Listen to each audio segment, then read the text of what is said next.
MDH biryani મસાલા, પારંપરિક બિરયાનીનો અસલી સ્વાદ. असली मसाले सच सच MDH અમદાવાદના ચંડોળા તળાવના ડિમોલેશનનો આજથી બીજો તબક્કો શરૂ થઈ ચૂક્યો છે. બીજા તબક્કામાં દબાણો હટાવવાની કામગીરી પણ શરૂ કરી દેવામાં આવી છે. વહેલી સવારથી 50 જેટલા જેસીબી સહિત અહીં સાધનો ગોઠવાઈ ગયા. પોલીસના ચુસ્ત બંદોબસ્ત વચ્ચે દબાણો દૂર કરવાની કામગીરી શરૂ કરી દેવામાં આવી છે. આપણે જણાવીએ કે 3000 જેટલા પોલીસકર્મી અને 25 SRPની ટુકડીઓ અહીં તૈનાત છે. 2.5 લાખ ચોરસ મીટર જમીન પરથી દબાણો દૂર કરી દેવાશે. આગામી 3 અને 4 દિવસ સુધી ચાલશે આ દબાણ દૂર કરવાની કામગીરી, જેમાં પોલીસ કમિશનર GS મલિક પણ ચંડોળા તળાવ પહોંચ્યા અને ડિમોલેશનની કામગીરી અંગે તેમણે અધિકારીઓ સાથે કરી હતી ચર્ચા વિચારણા. બાંગ્લાદેશીઓના અડ્ડા પર ગુજરાતના આ સૌથી મોટા સફાઈ અભિયાનના પાર્ટ 2ની શરૂઆત થઈ રહી છે અને દાયકાઓથી અમદાવાદમાં જેમણે ગંદકી કરી રાખી હતી ત્યાં હવે સફાઈ અભિયાનનો આ બીજો તબક્કો શરૂ થઈ ચૂક્યો છે. ગુંડાગીરી કરવી, ખોટા ધંધા ફેલાવવા, પરંતુ હવે આ મિની બાંગ્લાદેશનું નામો નિશાન મિટવવાની તૈયારી શરૂ કરી દેવાય છે. આજે વહેલી સવારથી ડિમોલેશન પાર્ટ 2 શરૂ થઈ ચૂક્યો છે.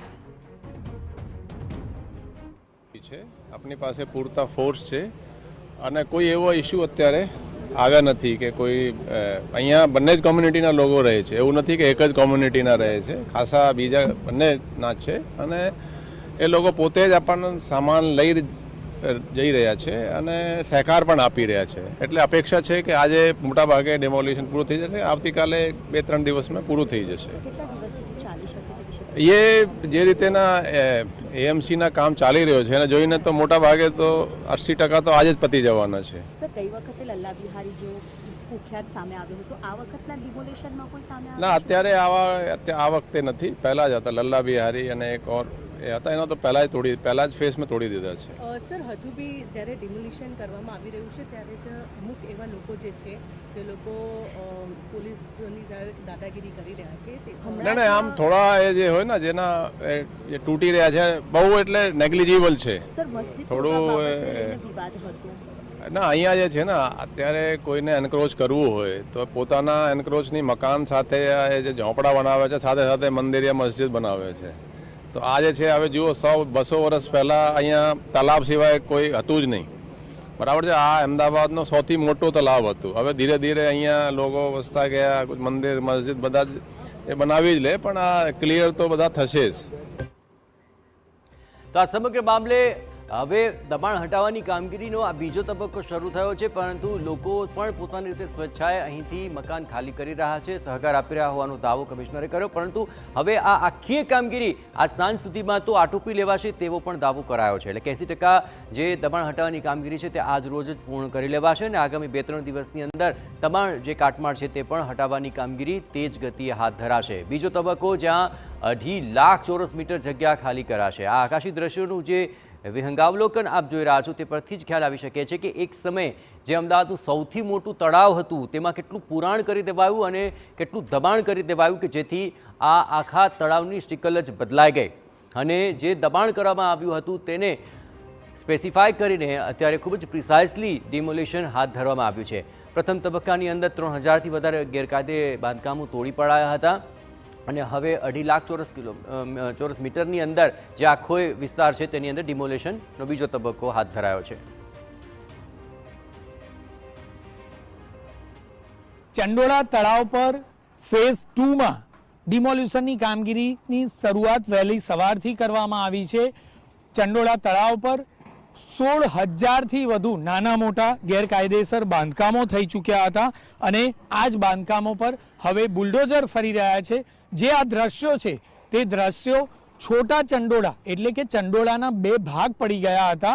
અન્ય 2 ભાગ એટલે કે કુલ 3 ભાગમાં ચંડોળા વહેંચાઈ ગયું હતું. જે ગેરકાયદેસર બાંધકામો છે તે બાંધકામ કરનાર વ્યક્તિઓ તળાવમાં પુરાણ કરતા તળાવના 2 ભાગ કરી નાખ્યા હતા અને જે ભાગને હવે એક કરવામાં આવશે. આ જે દ્રશ્યો છે તે છોટા ચંડોળા તરીકે ઓળખાતી જગ્યાના છે કે જે જગ્યા પર બાંધકામો થઈ ચૂક્યા હતા, તળાવમાં પુરાણ કરવામાં આવ્યા હતા. આ તમામ જે મકાનો છે તે તમામ મકાનો દૂર કરવામાં આવશે, તમામ દબાણો દૂર કરવામાં આવશે અને ત્યારબાદ તળાવનું ડેવલપમેન્ટ કરવામાં આવશે. પ્રથમ તબક્કામાં જોઈએ તો પ્રથમ તબક્કામાં જે ગેરકાયદેસર બાંધકામો તળાવની અંદર આવેલા છે તેને દૂર કરવાનું કામ કોર્પોરેશને હાથમાં લીધું છે. જે અલગ અલગ પ્રકારના જે બાંધકામ છે તેને તોડી પાડવાની કામગીરી હાલમાં પૂરજોશમાં ચાલી રહી છે, જેથી કરીને વહેલામાં વહેલી તકે દબાણો દૂર કરી શકાય.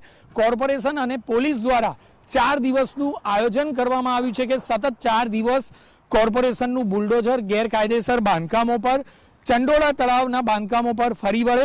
પરંતુ સૌથી મહત્વની બાબત છે કે જે રીતે કામગીરી ચાલી રહી છે તેને જોતા 4 દિવસ પહેલા જ આ તમામ ગેરકાયદેસર બાંધકામો દૂર થઈ જાય તેવી શક્યતા હાલના તબક્કે લાગી રહી છે. તળાવના ડેવલપમેન્ટ માટે સૌપ્રથમ જે તળાવના અલગ અલગ ભાગ પડ્યા છે તેને એક કરી અને એક જ ચંડોળા તળાવ બનાવવા માટેનું કામ કોર્પોરેશને હાથ પર લીધું છે. કેમેરામેન ઇમરાન શેખ સાથે જિગ્નેશ પટેલ, TV9 અમદાવાદ.